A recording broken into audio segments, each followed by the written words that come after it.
बिस्मिल्लाहिर्रहमानिर्रहीम। आज जो टॉपिक हमने देखना है that is resolution of a vector. Resolution means splitting of a vector into its components.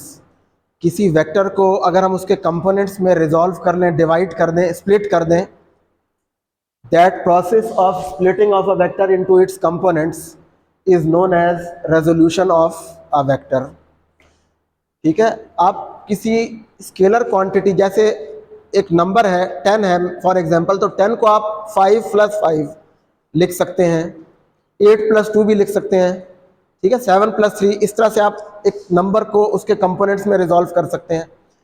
इसी तरह से हम किसी वेक्टर को भी उसके कंपोनेंट्स में रिजॉल्व कर सकते हैं, स्प्लिट कर सकते हैं। This process of splitting of a vector into its components is known as resolution of a vector.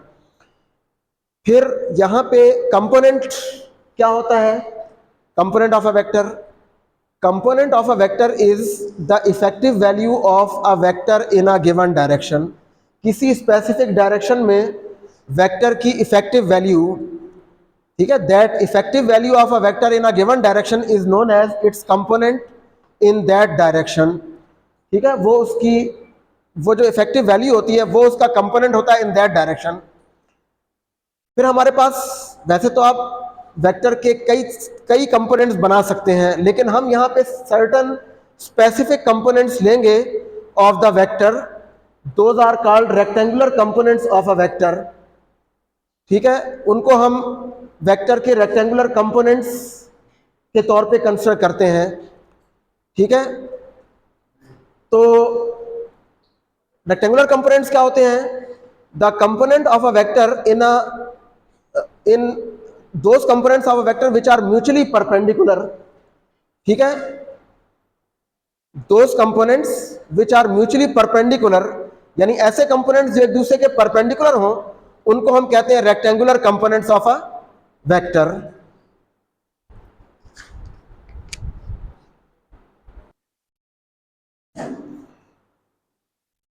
So the components of a vector which are mutually perpendicular are known as rectangular components of that vector. तो यहाँ पे हम rectangular components को consider कर रहे हैं कि हमने किसी वेक्टर के रेक्टेंगुलर कंपोनेंट्स कैसे बनाने हैं। ठीक है, we are here considering a vector A which is drawn in X Y plane या कार्टेशियन कोऑर्डिनेट सिस्टम। उसमें हमने एक वेक्टर ए ड्रॉ किया है such that its tail is at origin. तो अब इस वेक्टर के हमने कंपोनेंट्स बनाने हैं। तो देखिए, कंपोनेंट्स बनाने के लिए सबसे पहले हमने ये करना है कि इस वेक्टर का जो हेड है यानी पॉइंट P, वहां से हम एक परपेंडिकुलर ड्रॉ करेंगे on X axis and another perpendicular on Y axis. ठीक है, हमने वेक्टर ए के जिस वेक्टर के कंपोनेंट्स बनाने हैं उसको हमने सबसे पहले एक्स वाई प्लेन में इस तरह से ड्रॉ किया है कि उसकी टेल ओरिजिन पे रखनी है हमने। ठीक है, और ये जो लाइन OP है ये इस वेक्टर के मैग्नीट्यूड को शो कर रही है। ठीक है, magnitude of A is OP line. और इस वेक्टर की डायरेक्शन क्या है? That is theta. हमने कहा था डायरेक्शन होती है पॉजिटिव एक्स एक्सिस से एंटी क्लॉकवाइज डायरेक्शन में जो एंगल वो वेक्टर बना रहा होता है। So direction of A is theta and its magnitude is the length of line OP। तो कंपोनेंट्स बनाने के लिए हमने क्या किया है? पॉइंट जो वेक्टर ए के हेड से यानी पॉइंट P से हमने एक परपेंडिकुलर एक्स एक्सिस पे ड्रॉ किया है और एक परपेंडिकुलर वाई एक्सिस पे। अब जहां पे ये परपेंडिकुलर, देखें ये वाला परपेंडिकुलर M पॉइंट पे कट कर रहा है एक्स एक्सिस को। सो ओरिजिन से लेके M तक this OM, this is magnitude of X component of A and it is written as AX। ठीक है, एंड ON, ये जो ON है ये वेक्टर ए के वाई कंपोनेंट के मैग्नीट्यूड को शो कर रही है, ये वाली लाइन। और इनकी डायरेक्शंस क्या होंगी? एक्स कंपोनेंट की डायरेक्शन होगी along X axis, Y component की डायरेक्शन होगी along Y axis. X component को बाद दफा हम हॉरिजॉन्टल कंपोनेंट ऑफ ए भी कहते हैं, वाई कंपोनेंट को हम कहते हैं वर्टिकल कंपोनेंट ऑफ ए। ठीक है, तो ये तो कंपोनेंट्स आ गए, ज्योमेट्रिकली हमने इनको ड्रॉ किया। This OM is AX and ON is AY। Now we have to determine their magnitudes, इनकी डायरेक्शन तो आपको बता दी, X component along X axis होगा, वाई कंपोनेंट होगा along Y axis. Now what are their magnitudes, means magnitudes of A X and A Y. तो वो find करने के लिए अगर आप देखें यहाँ पे this O P M, this is a right triangle, इसमें ये वाला एंगल राइट एंगल है 90 का एंगल, ठीक है. तो राइट ट्राइंगल के लिए हम ट्रिग्नोमेट्रिक रेशियोज यूज करते हैं. तो देखें पहले हम ए एक्स डिटरमिन करना चाह रहे हैं. राइट ट्राइंगल में 90 का जो एंगल बन रहा होता है उसके सामने जो साइड होती है दैट इज हाइपोटेन्यूज, और थीटा के सामने उसको हम परपेंडिकुलर कहते हैं, और जो साइड बच जाती है that is base.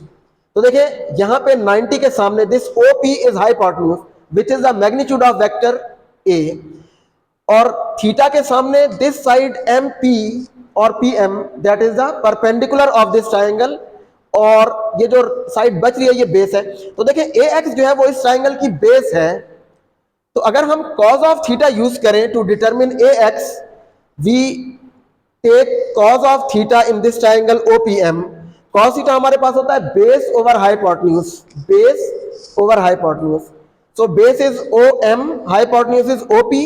OM is magnitude of AX and OP is magnitude of A. तो इस इक्वेशन से आप लिख सकते हैं AX is equal to A cos theta. ये A यहां डिवाइड हो रहा है, यहां आके मल्टीप्लाई हो जाएगा.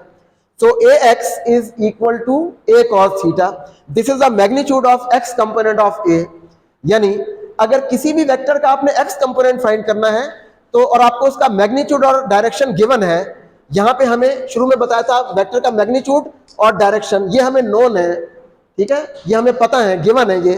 तो इन terms of A and theta X component हम कैसे लिखते हैं, A cos थीटा.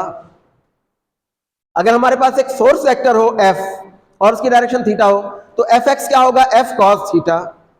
ठीक है, किसी भी वेक्टर का x कंपोनेंट आप कैसे फाइंड करेंगे, उसका magnitude into cos of theta, where theta is direction of that vector. ठीक हो गया, ये है Ax का मैग्नीट्यूड, और इसकी डायरेक्शन क्या होगी, along x axis. Now next we have to find Ay. तो देखिए Ay जो है वो ON के बराबर है, और अगर आप इस फिगर को देखें तो देखें ON और MP ये इक्वल हैं, ON लेंथ और MP लेंथ ये दोनों इक्वल हैं.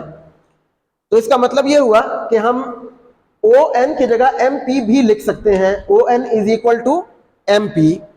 सो it means AY is also equal to MP, यानी AY को हम, ये MP को भी हम AY कंसिडर कर सकते हैं. वो क्यों कंसिडर किया, क्योंकि अब इसी ट्राइंगल में जो हमारे पास ट्राइंगल है OPM which was a right triangle, which is a right triangle. So इसमें हम अब साइन ऑफ थीटा फाइंड कर रहे हैं, क्योंकि साइन थीटा होता है परपेंडिकुलर ओवर हाइपोटेन्यूज, और अब हमें AY फाइंड करना है, यानी MP की वैल्यू फाइंड करनी है हमने. ठीक है, we have to find here AY find करने के लिए अगर हम MP की वैल्यू फाइंड कर लें then we can determine AY. So यहां पे साइन थीटा हम ले रहे हैं, साइन थीटा होता है perpendicular over hypotenuse. Perpendicular is MP, hypotenuse is OP. So MP की जगह हम AY लिख रहे हैं और OP A के बराबर है. सो फ्रॉम हियर A यहां जाके मल्टीप्लाई हो जाएगा, AY is equal to A sine theta. So that is the vertical component, और Y कंपोनेंट ऑफ A ये उसका मैग्नीट्यूड है, और उसकी डायरेक्शन क्या होगी, that will be along Y axis. तो देखिए यहां पे हमें वेक्टर गिवन था A एंड थीटा, ये हमें पता थी क्वांटिटीज. A का मैग्नीट्यूड यानी A वेक्टर का मैग्नीट्यूड जिसको हमने A लिखा है, और उसकी डायरेक्शन जिसको हम थीटा से रिप्रेजेंट कर रहे हैं. सो Y component is A sine theta, X component is A cos theta. अगर हमारे पास एक फोर्स वेक्टर है F, तो उसका और उसकी डायरेक्शन थीटा है, तो Fy क्या होगा, Fy is F sine theta, Fx will be F cos theta. ठीक है, अच्छा, तो अब ये तो कंपोनेंट्स Ax और Ay के मैग्नीट्यूड हमने लिख लिए, इनकी डायरेक्शन आपको बताई है, X कंपोनेंट की अलोंग X एक्सिस और Y कंपोनेंट की along Y axis. Now in terms of these two components vector A can be written as A vector is equal to AX vector plus AY vector. अगर आप यहां diagram में देखें तो according to head to tail rule, ये देखें ये AX पहला वेक्टर है, उसके हेड पे ये AY दूसरा वेक्टर है, उसकी टेल अगर आप रख दें तो देखें यहाँ पे ये ए वाई है, this is A Y, so A X plus A Y is A vector. Head to tail rule से भी अगर आप देखें तो पहला वेक्टर उसके हेड पे दूसरे की टेल